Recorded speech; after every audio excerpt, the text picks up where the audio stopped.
Magandang umaga. Ngayon po ay Friday.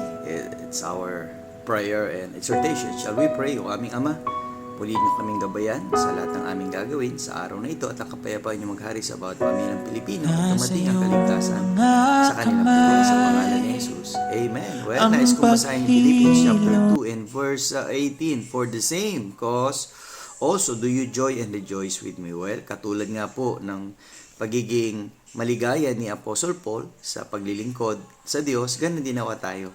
Habang tayo ay nabubuhay, hanggat may lakas pa ng katawan, magpatuloy tayo sa paglilingkod sa Diyos at pagbabahagi ng mga aral mula sa salita ng Diyos.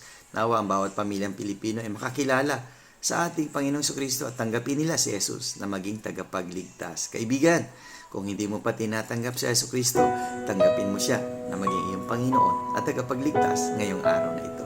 See you again tomorrow sa ating Strong Family Prayer and Exhortation.